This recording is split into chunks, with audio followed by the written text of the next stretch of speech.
Hello friends, তোমাদের জন্য নিয়ে এসেছি 20টি স্পেশাল জিকে, যেগুলি বিগত বছরের যে কোনো সরকারি চাকরির পরীক্ষা থেকে আসা বাছাই করা প্রশ্ন। তাহলে চলো দেখে নিই আজকের প্রশ্ন। আর হ্যাঁ, লাইক সাবস্ক্রাইব তোমাদের ইচ্ছে। যদি ভিডিওটি ভালো লেগে থাকে তাহলে অবশ্যই লাইক করে দিবে, কেমন? প্রথম প্রশ্ন, ভারতীয় সংবিধানের কোন সংশোধনে গ্রামসভা গঠনকে বাধ্যতামূলক করা হয়? উত্তর হবে 73তম সংশোধনী। 73তম সংশোধনীতে পঞ্চায়েতকেও যুক্ত করা হয়েছিল। দ্বিতীয় প্রশ্ন, মানব মস্তিষ্কের কোন অংশ লিটল ব্রেন নামে পরিচিত? উত্তর হবে সেরেব্রাম। পরের প্রশ্ন, লোহার বাদামি রঙের মরিচার রাসায়নিক নাম কি? উত্তর হবে ফেরিক অক্সাইড। মেসোপটেমিয়ার বর্তমান নাম কি? উত্তর হবে ইরাক।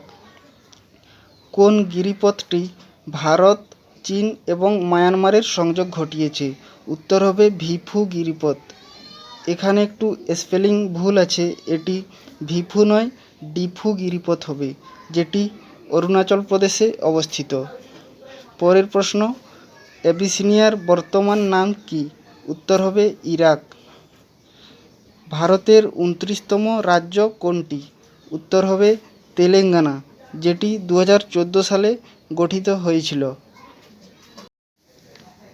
পরের প্রশ্ন, জেমস বন্ড চরিত্রটি কার লেখা? উত্তর হবে ইয়ান ফ্লেমিং। কোন বছর মৌলিক কর্তব্য ভারতীয় সংবিধানে অন্তর্ভুক্ত করা হয়?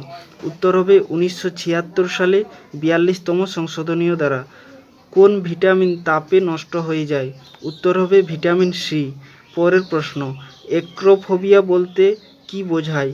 উত্তর হবে উচ্চতার ভয়। কোলেস্টেরল কোথায় উৎপন্ন হয়? উত্তর হবে যকৃতে। পরের প্রশ্ন, ভারতীয় সংবিধানের একক নাগরিকত্ব ধারণাটি কোন দেশের সংবিধান থেকে নেওয়া? উত্তর হবে গ্রেট ব্রিটেন বা যুক্তরাজ্য।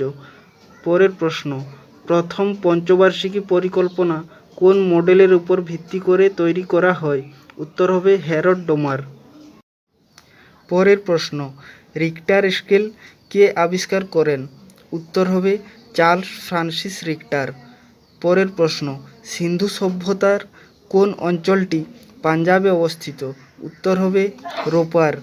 পরের প্রশ্ন, রাজ্যসভার কে এক্স অফিস চেয়ারম্যান হিসেবে কাজ করে? উত্তর হবে উপরাষ্ট্রপতি। অশোকের কোন শিলালিপি থেকে পশু হত্যা নিষিদ্ধকরণ সম্পর্কে জানা যায়? উত্তর হবে প্রথম মুখ্য শিলালিপি।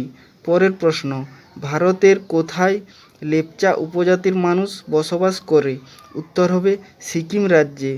পরের প্রশ্ন, বিধবা আইন সমিতি কত সালে প্রতিষ্ঠিত হয়েছিল? উত্তর হবে 1861 খ্রিস্টাব্দে। ভিডিওটি ভালো লাগলে অবশ্যই লাইক করে দেবে।